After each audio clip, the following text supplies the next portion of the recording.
Hi everyone, this is just a tutorial which is revising a few mechanics problems, namely stress moments and just forces generally, the three-force rule, how to apply that.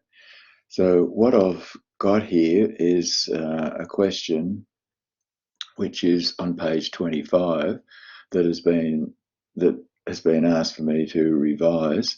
So I'll just go through these and you can just type in any questions as I go and I'll answer them as soon as they come up. So this is a fairly simple question. This would be a multiple choice type question, and this is a pin jointed bracket. Remember that all of our brackets that we use are classified as pin joint. In other words, the joins can't resist a moment, and that's why we call them pin jointed. So you've got a 500 Newton force acting down, and you've got to determine the force in members 1 and 2 here. And this is quite a simple question because all you've got to do is draw a force diagram of this joint here. And here's the solution here. I always use Bose notation, so I've put A between this force and that force. B goes all the way around here to that strut, and then C is between the strut and the horizontal. So this force here is AB, this force here is BC, and that force there is CA.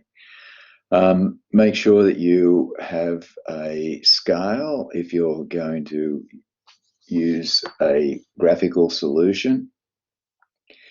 And so I haven't used a graphical solution, I've just used the analytical solution here. So if you're using the graphical solution, I would say 500 newtons equals 50 millimeters.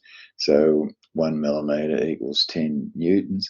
And so you draw the known force starting from the point of concurrence down 50 millimeters long. Make sure you put your sense on it and name it, AB, and then you read it clockwise. So the next force is BC. It's got to go through B. It's got to be parallel with that one. So that force goes up parallel with that. We don't know how far it goes up, but obviously this force here is CA. It's got to go through A. It's got to be horizontal. And so there's your force diagram. Now make sure that you know that you can only derive results from a force diagram. You can't derive results from that or that or that. It's got to be a force diagram, a scaled force diagram, and that becomes a mathematical diagram. And so then you just measure this to get the horizontal force, and notice that that arrow there is dictated by this sense here, so that that force goes down, and so this force has to go up, and that force has to go to the left, because it's got to be in equilibrium, and it will show what direction the forces go in from this sense here. The other way that I've done it is just using simple trig. We know that that's a right angle there, and we know that that's 60 degrees and that's 30, because this force here has to be parallel with that one there. And so then you just use trig, and you can get the force in those two members quite easily.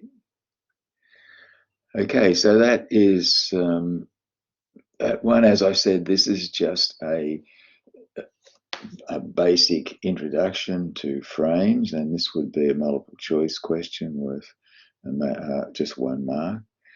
The next question that I was asked to go through is this one, page 26,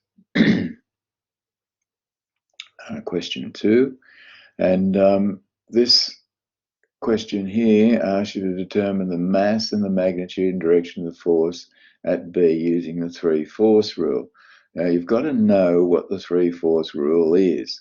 The 3/4 rule says that if a body's in equilibrium, which all our bodies are, and 3 forces only are acting on the body, the 3 forces must be concurrent. So what you do is you can, I'll just get a line here. All you need to do is, by the principle of transmissibility, you just draw that on there, and then you know the direction of this force. It's vertically up or down, and you just do that there. And so that this point here is the point of concurrence. And you know that there's got to be a third force that acts there, because if you pull that pin out, the whole thing will fall down. So therefore, there's a force in that pin. And so you can immediately go from, whoops, sorry, I thought I had the line. You can immediately go from there to there. And now you've got those forces. I'll just get rid of all that, and I'll just do that again. So this is how you get your point of application. You'll be given, your point of concurrence, and you'll be given 2 forces to do this with, and this will enable you to find the direction of the third force. Now, remember what I was saying to you before in that first question? These forces here, you can't do anything mathematically with those. All they're doing is showing the direction of the forces. And that's called a free body diagram. Now, you know that this force goes in that direction, or that sense, sorry, because it's told to you there. And you know that this force here has to have a sense going down because it's a mass, and it will always go to the center of the earth. But this force here, you don't know whether that's going up or down, but you should be able to see that it's got to go up. If these 2 forces are pulling that way and that way, this one has to counteract it to keep it in equilibrium. And so straight away, you should be able to detect that that force is going up there like that. But you don't even have to know that with the 3/4 rule, because it will tell you when we do it, when we apply the 3/4 rule. So let's do it down here. So what I've done here is I've found the point of concurrence, and then I've drawn the force diagram. Now remember, this diagram here is not mathematical. You can't do anything with that to determine the size of the forces in these members here. The only thing that this will tell you is the direction of the forces. Remember, that's sense, it's not direction. The angle is direction. And we only use these 2 forces to get that point of concurrence. So we've got our point of concurrence here, and we've got a scale over here. And so remember, you use a scale that is that will give you the biggest force. It'll give you a size between 30 and 100 millimeters, and that will give you a diagram big enough to be fairly accurate. So you'll be within the 10%. So the first thing you do is you draw from the point of concurrence the force that you know everything about. See, we know that this is 10 kilonewtons, and we know that it's going horizontal to the left. So you draw this 100 millimeters long, because I've done that according to the scale. So that's 100 millimeters long. I've used Bose notation here. So from there to there is A, from there to there is B, and there to there is C. And so this force here will be CA. So Bose notation are generally uppercase, and when you name or put the letters on the force diagram, you generally use lowercase. So this force here is CA, and you label it and you put your sense on it. And then the next force that you come to as you're going around clockwise is this force here, which is AB. And so you transfer that direction to here, and we don't know whether it goes vertically down, but you can easily guess. So you just draw a vertical line in through A. And then we can't do anything more with that because we don't know the magnitude of it and we don't know the sense of it. But you should. But anyway, let's just say that we don't. And so we go to the next force, which will be this force here, which is BC. It's that force there on the free body diagram. It's BC. And we know it's got to go through C.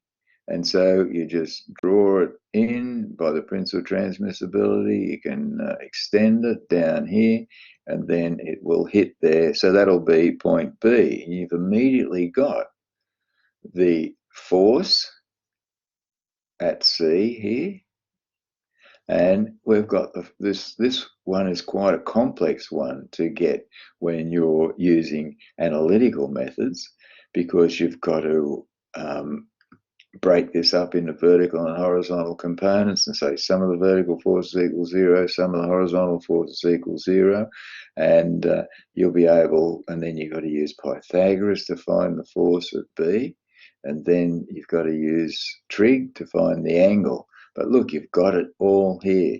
You put your protractor on here and you work out what that angle is there, and it works out to be 22 degrees. And so this force here works out to be 4 kilonewtons, and you're asked to determine the mass. So you divide that by 10, and that will give you 400 kilograms. So that mass will be 400 kilograms to balance that force of 10 kilonewtons there. And this force here, just scale it off, it works out to be 10.8 kilonewtons. You work out the angle is 22 degrees, and that's how you do it, and that's how you apply the 3-force rule. And the 3-force rule is a very, very effective rule to use, because it saves you heaps of trouble doing it analytically, and you're given 10%. As soon as they see you're using a scale here, they'll give you 10% leeway. Okay, let's go to page 29, question 3. And this is a question that was asked in one of your CWRs. So 2 forces, each 30 newtons. So you've got a 30 Newton force there, 30 Newton force there, act on a bracket. The bracket is fixed to the post with a single phi 3mm screw. Now, you make sure that you know what phi means. It means diameter, universal symbol for diameter. And so there you have the screw placed there. The question will show you where the screw is. And you've got to determine the shear stress in the phi 3mm screw. Right, the shear stress, then the tensile force acting to pull the screw out of the post, and they've told you that it's tending to pull it out of the post, so you can see what the direction of the tensile force is, and then the tensile stress in the screw.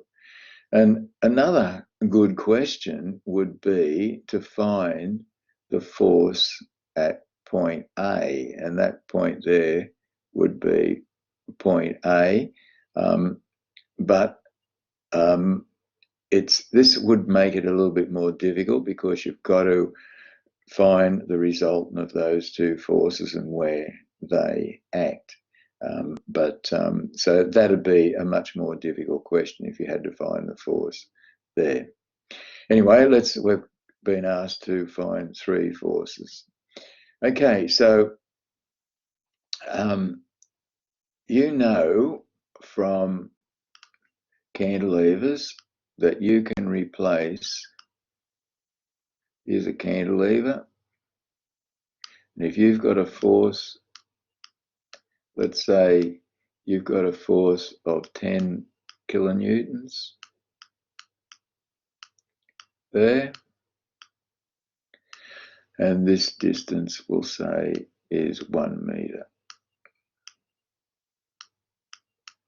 1 meter. Don't forget, if you use millimeters, you don't have to put any units because all units in engineering are in millimeters, but if you use meters, you've got to put the M there. Now, I want to replace this force with a force couple system at that point there. Now, if you have a pen in your hand and you hold one end and you drop it, you'll see that it will twist, it will rotate as it goes down, and it will fall. Now, the rotation force is the couple that acts on this cantilever, and the vertical force that's dropping it is the shear force. So what you do, and I'll just go through this fairly quickly now, I'll just change this.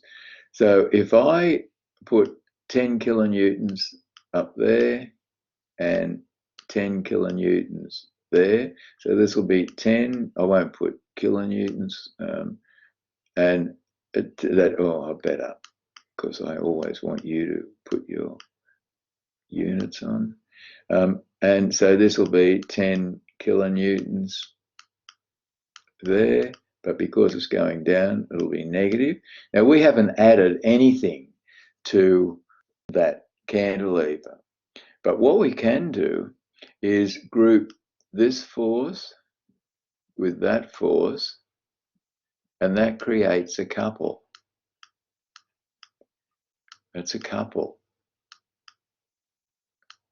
Now, if you haven't learned about couples, make sure you revise it. And you know what the formula for a couple is? It's force times distance. It's F times D, just like a moment.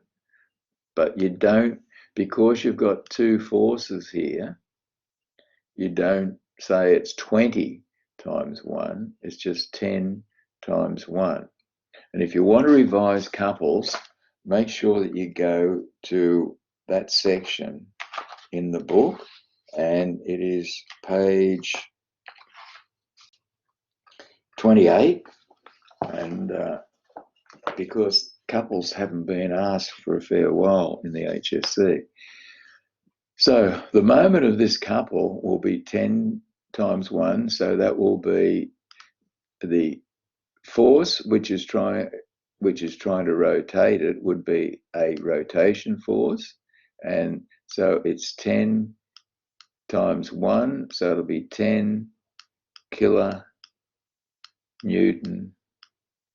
meters rotating it, and that's what's rotating that pencil as it's dropping down, and you're left with this force here, and that force there is the shear force.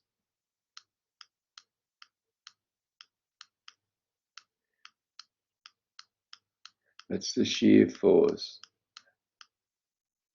Okay, 10 kilonewtons. And so let's have a look and see how we answer that first one, the shear stress. Now we know that the shear force will be that plus that, because the shear force on this will always be the forces on the cantilever. So the shear force is 60 newtons. So we're saying that the forces up equals sum of the forces up equals 0, and so we've got minus 30 plus the shear force equals 0, so therefore the shear force is 60 newtons. So you don't have to do that, you can just look at it and say the shear force is 60 newtons. Now the shear stress make sure that you know the formula for stress. You shouldn't have to look up formula sheets for stress.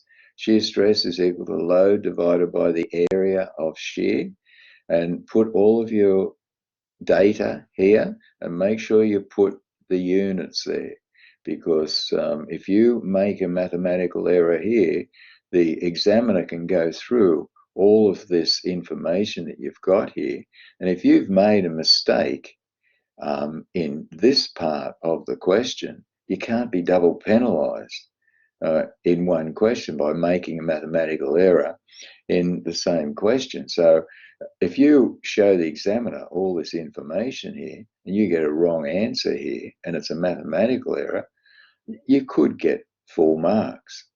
So it's crazy not to put all of this information there. So we've got the shear force, the area of shear. They've told you that the diameter of the screw is 3 millimeters, so it's pi r squared multiplied by 10 to the minus 6 to bring it to square meters, because stress is in pascals and 1 pascal is 1 newton per square meter, so you've got to convert it to square meters. Now you don't need to put it in the formula over here, because 1 over 10 to the minus 6 equals 10 to the 6. So all you have to do is leave that out, put it in here, but leave it out there and just call your answer megapascals. And so the stress in that screw is 8.5 megapascals. Now, if that's an ordinary low carbon steel, the screw has been made from a low carbon steel, it will have a tensile stress of around about 350 megapascals. So you can see that there's no way that that screw would fail. The only thing that where it would fail is it would pull out of the wood if it hasn't got a big pitch on its thread, or if the wood is too soft. Okay, let's go down to B. Now you've got to find the tensile force tending to pull the screw out.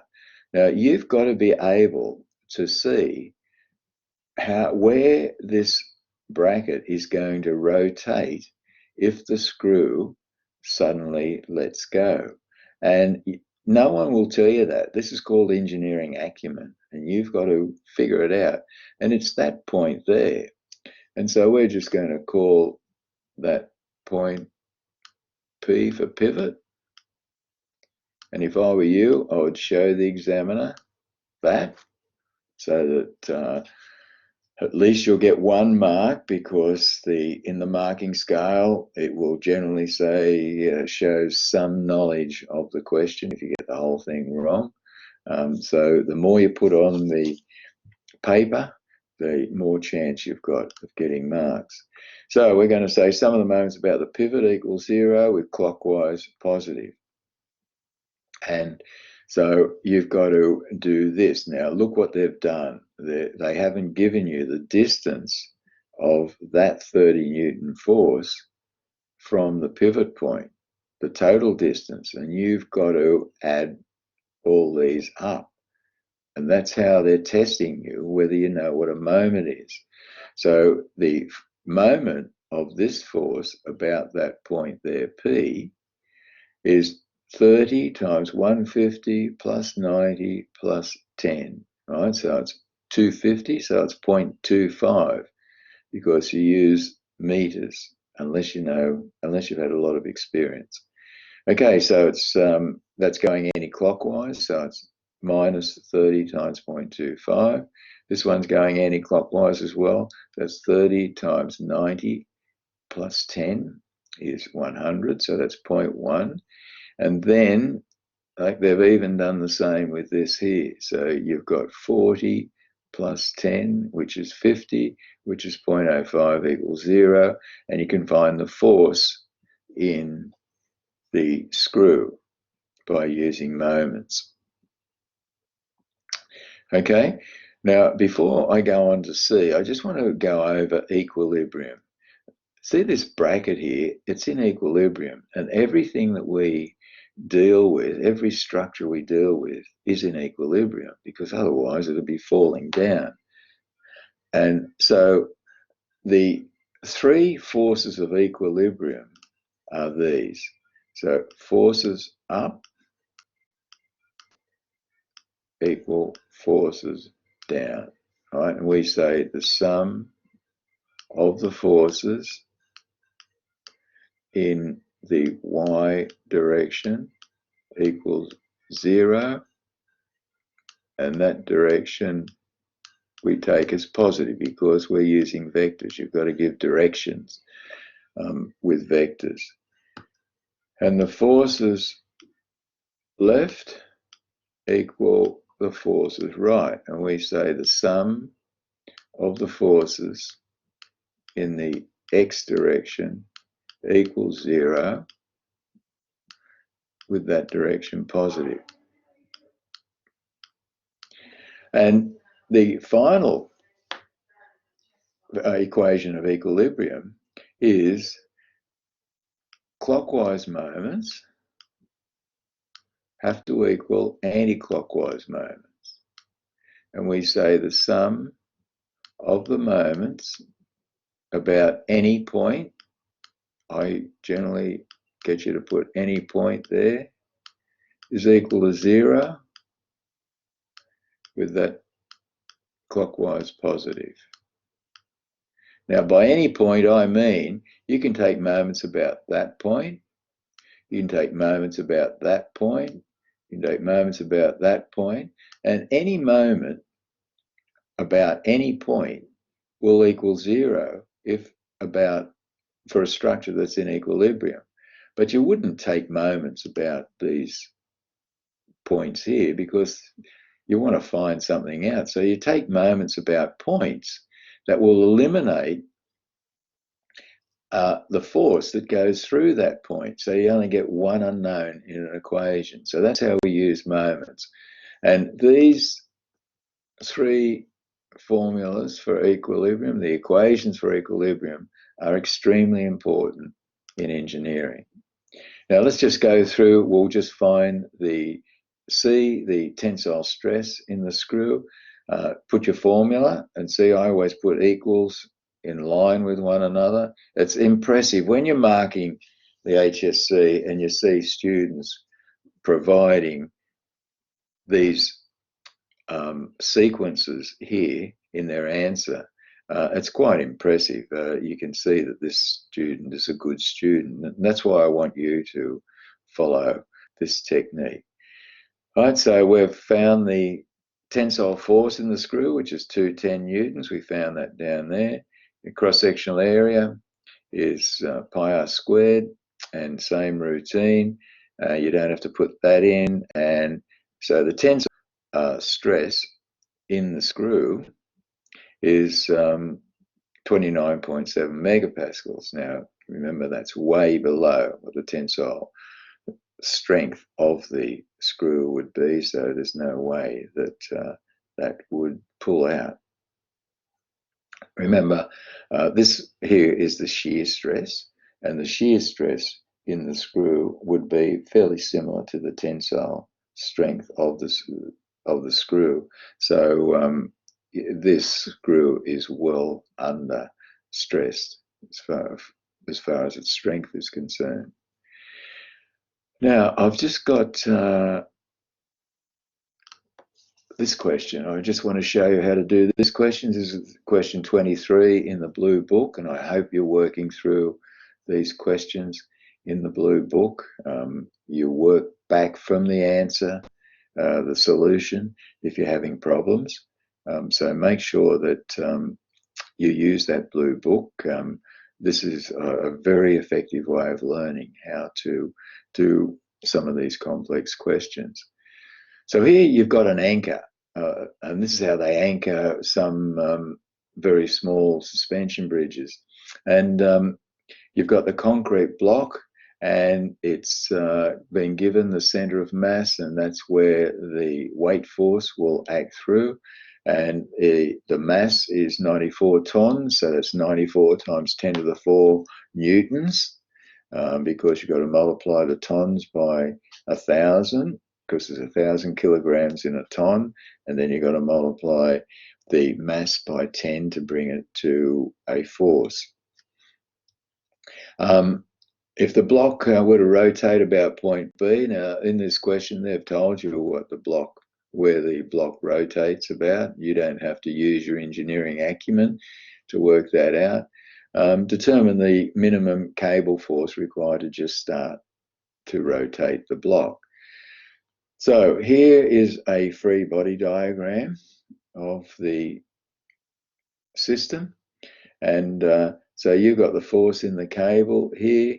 You've got the weight force acting through the center of mass there, and they've made you look and find where this operates.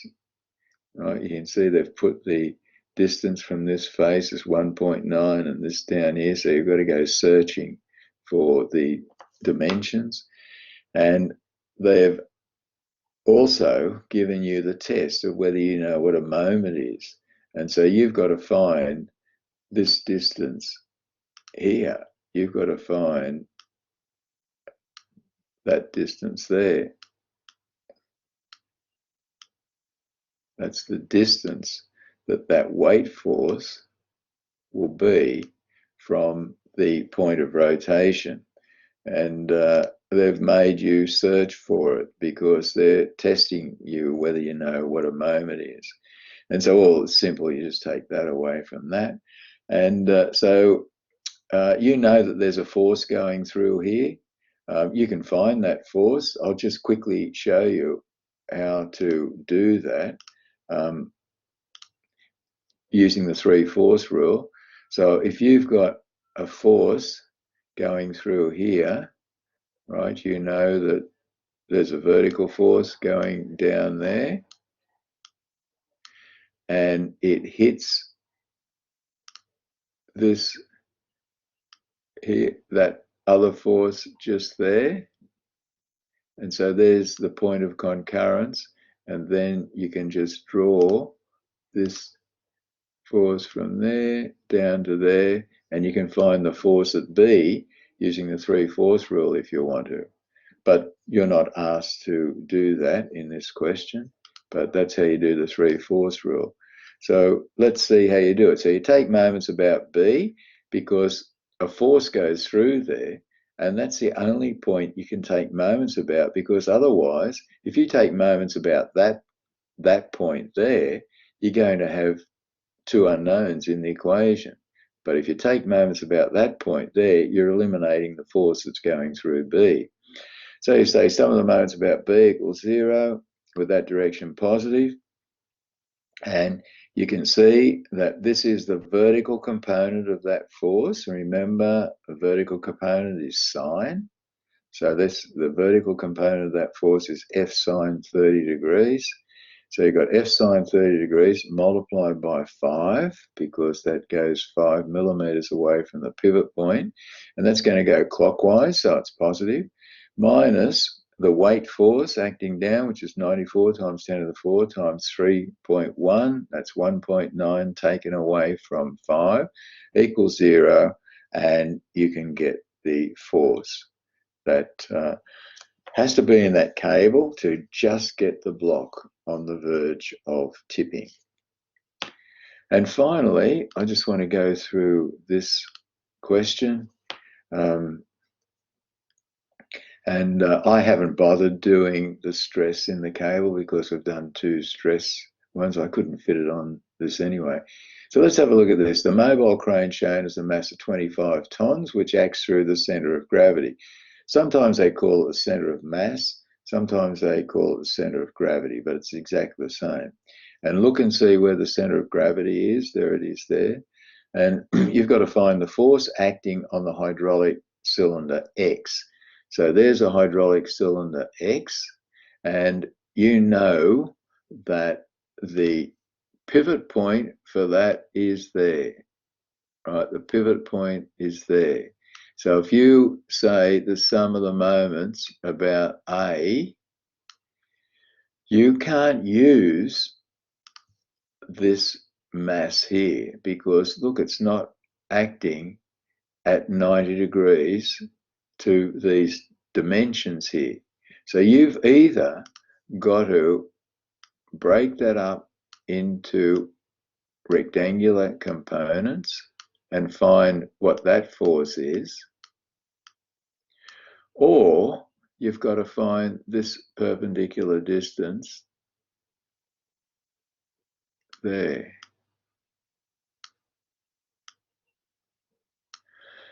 And you're given that perpendicular distance, but anyway, I'm using this one here, so I'm saying some of the moments about the pin X down here, some of the moments about the pin X equals 0 with that direction positive. So we've got the force in the hydraulic cylinder. Now you can see that this force is trying to rotate it clockwise, so the force in the hydraulic cylinder must go anti-clockwise, so that's negative. So the force in the hydraulic cylinder multiplied by 3.75. See, they've given millimeters. Notice they haven't put millimeters there. And I've converted this to meters because it's a smaller value, and you should use meters here. Plus, I've got 10 times 10 to the 4. That's converting 10 tons to newtons, to a force. Sine 60 degrees, right? So I've broken this up into a component, multiplied by 10.75. So I've got added that to that. See how they've made you add these up to show that you know what a moment is, and so you can work out what the force in the hydraulic cylinder is, 248.3 kilonewtons. Okay, now the reactions at the supports A and B. Now you know that there's got to be a force going up there, and if I were you, I'd be putting these forces on, because the more on the diagram in the exam, because the more you put on, the more chance that you'll show that you know something about this question if you don't know anything about it. Okay, so we've got these forces, reaction forces there, and I've drawn a free body diagram of it here. So you've got reaction A, reaction B, you've got 250 kilonewtons, which is 25 tons in force, and you've got 100 kilonewtons acting down here. So the best way, that's an unknown, that's an unknown. If you take moments about that point, you're going to have two unknowns in the equation and you can't work it out. So you've got to take moments about one of these so that the distance that force acts about the point that you're taking moments is 0. So you can eliminate that from your equation. So I'm saying some of the moments about A equals 0. And so I've got 250 times 4.25.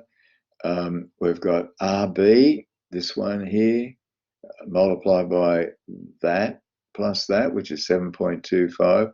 Plus you've got this 100 kilonewtons acting down, and you add that to that to that equals 0. So you can see this question is really testing you whether you know what a moment is.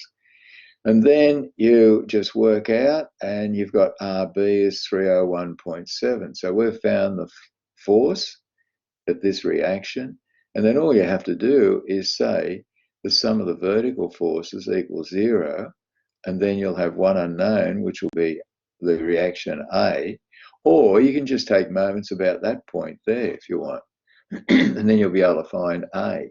But I've said sum of the forces equals 0, so I've got RA going up. Now, if that force isn't going up, I'll get a negative answer here, and it'll tell you that you've made the wrong decision there. So your answer will always tell you whether you're right or wrong with the sense of the force. So I've got that going up. We've got 250 times 10 cubed, which is the weight force of the truck, going down, plus we've got the force of the reaction that we've found just here, and minus the weight force on the end of the boom. And so we've got what the reaction A is. And that's how you find those reactions. So that's a really good rundown on moments and stress and the 3-force rule, hopefully. You can't use the 3-force rule here because there's 1, 2, 3 forces acting. 4 forces acting. So you can't use the 3-force rule. You can if you get the resultant of those two, but it's a long way of doing it. But if there's 3 forces acting, always look to use the 3-force rule. Okay, thanks for listening, and I'll speak to you later. Bye.